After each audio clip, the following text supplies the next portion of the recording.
आप आपकी गर्लफ्रेंड का मोबाइल हैक करना चाहते हो तो उससे पहले एक बात मेरी समझो। आई नो उसका असर आपके ऊपर मेरी बातों का असर आपके ऊपर शायद ही 0.01% भी पड़े। बट आप एक बार अपने आप से पूछो कि मैं आखिर क्यों अपनी गर्लफ्रेंड का मोबाइल हैक करने के बारे में सोच रहा हूँ। बस पूछो ये सवाल। इसका जवाब है कि शायद मेरे और उसके बीच कुछ ऐसी बातें हुई है या कुछ ऐसी चीज़ें हुई है जिन बातों ने मुझे उसके प्रति शंका करने पे मजबूर कर दिया। आई मीन मुझे डाउट होने लगा और मैं उन डाउट को दूर करने के लिए उसका मोबाइल हैक करना चाहता हूँ। मुझे मेरा प्यार बरकरार रखने के लिए अब उसके मोबाइल को हैक करने की ज़रूरत पड़ रही है, या ये कहूँ कि अब मुझे ये डर है कि वो मुझसे दूर जाएगी। उसको रोकने के लिए मुझे शायद उसका मोबाइल हैक करना पड़ेगा ताकि मैं मेरे अंदर की जो भी डाउट है, जो भी शंका हो, उसे मैं दूर कर सकूं। बट ऐसा करने से आपके डाउट का जो गड्ढा है ना, वो और गहरा होगा। आप उस दलदल में घिरते चले जाओगे। धीरे धीरे आपके माइंड में एक जाल बनने लगेगा। फिर जो भी आपकी एनर्जी होगी वो आप आपके डाउट क्लियर करने में लगा दोगे, जिस वजह से आपका रिलेशन टॉक्सिक बन जाएगा। बट इस बात से पता है जितना फर्क आपको पड़ने वाला है उसका 50% भी सामने वाले इंसान को फर्क पड़ने वाला नहीं है, क्योंकि वो इंसान आपसे चिढ़ने लगेगा।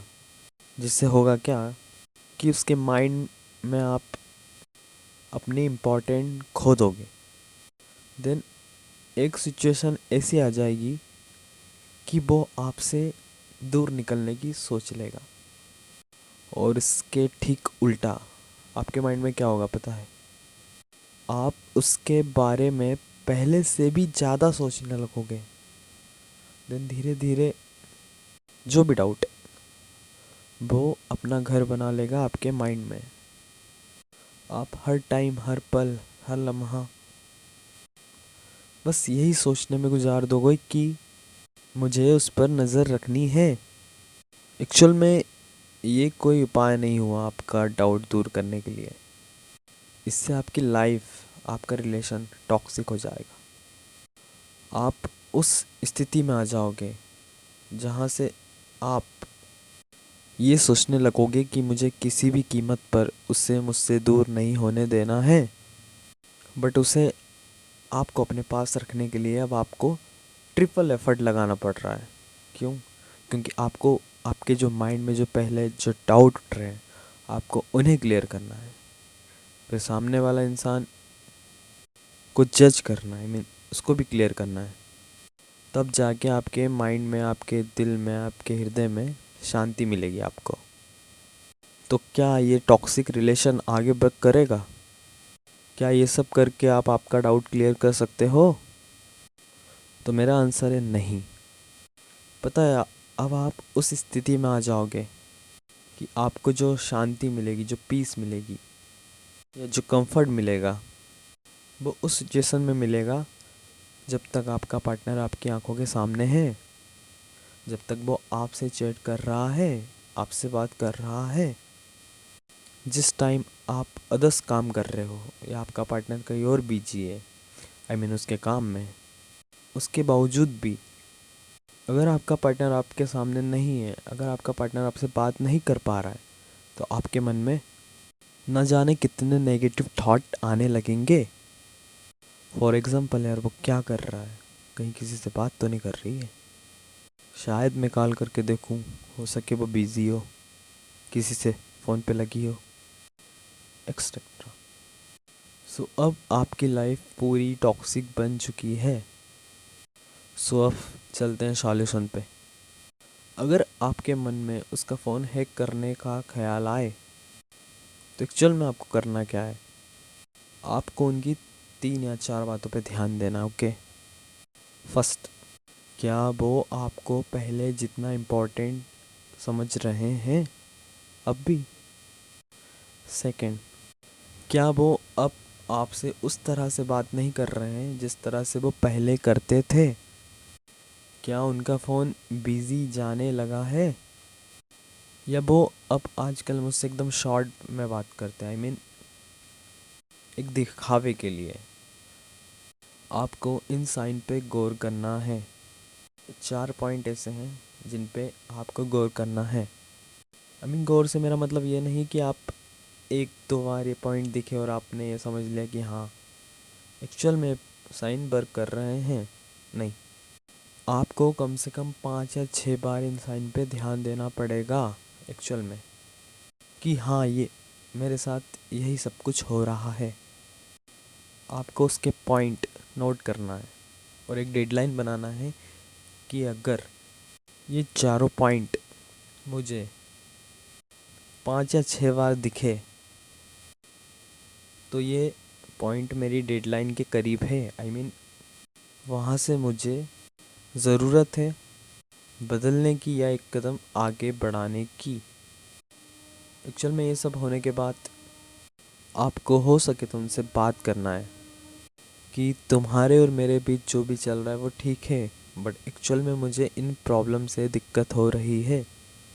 क्या कोई रीज़न है जो ये सब साइन मेरे सामने बार बार आ रहे हैं? एक्चुअल में आपको जेन्युइन तरीके से ये बात क्लियर कर लेनी है। अगर वो इन सब बातों के आंसर एक सेटिस्फाई आंसर की तरह देते हैं कि हाँ एक्चुअल में ये प्रॉब्लम हो सकती है, तो आपको सिंपल बोलना है कि यार आई नो, मैं मानता हूँ कि तुम्हारे साथ ये सब प्रॉब्लम होगी, बट मुझे ये सारी प्रॉब्लम हर्ट दे रही है। सो तुम्हें तुम्हारी ये प्रॉब्लम जो भी है इस पे वर्क करना पड़ेगा और मुझे वापस मेरे कंफर्ट स्थिति में लाना पड़ेगा। और अगर उनके आंसर जो कुछ भी हो पटांग, आई मीन ऐसे जो क्लियर दिख रहे हैं कि यार ये एक्चुअल में ये बनावटी आंसर दे रही है, ओके, जिसके ना हाथ है ना पैर है, आई मीन सो आपको डायरेक्ट पूछना है कि एक्चुअल में यार हमारा रिलेशन अब वर्क नहीं कर रहा है, तो क्या हमें इस रिलेशनशिप को आगे बढ़ाना चाहिए? क्योंकि अगर तुम ऐसा करती हो तो यार मुझे मेरा रिलेशन टॉक्सिक लग रहा है और मैं इस टॉक्सिक रिलेशन के साथ नहीं रहना चाहता।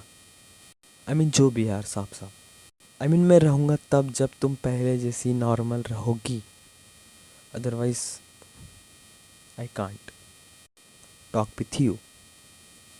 देन वहाँ से आपको आपके पैर पीछे खींच लेने हैं। आई मीन आपके हाथ जो आपने आगे बढ़ाए थे ना, वो पीछे खींचना है, आई मीन कट लेना है। अगर आप कटते नहीं हो तो आपका रिलेशन इतना टॉक्सिक बन जाएगा कि शायद आगे जाके आप बाहर ना निकल पाओ। और जो तकलीफ़ अभी हो रही हो आपको उस रिलेशनशिप से बाहर निकलने में, वो तकलीफ़ आगे जाके आई मीन हद से ज़्यादा हो। सो अपना माइंड लगाओ यार प्लीज़, क्योंकि प्यार होता नहीं है, अट्रैक्शन होता हो के, और अट्रैक्शन एक लिमिटेड टाइम तक होता है किसी से भी, ये नेचर का नियम है। ओके, सो इतने स्ट्रांग बनो आप कि अगर कुछ बनाते हो तो उसके टूट जाने के बाद भी आप खड़े रहो मैदान में।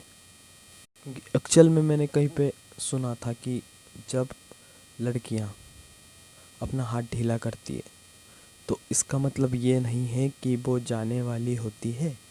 एक्चुअल में इसका मतलब ये है कि वो जा चुकी है, वो बस रोल प्ले कर रही है आपके साथ रहने का, ताकि आपको एकदम से बुरा ना लगे। ओके, सो प्लीज़ समझो, मेरी बात को गौर करो।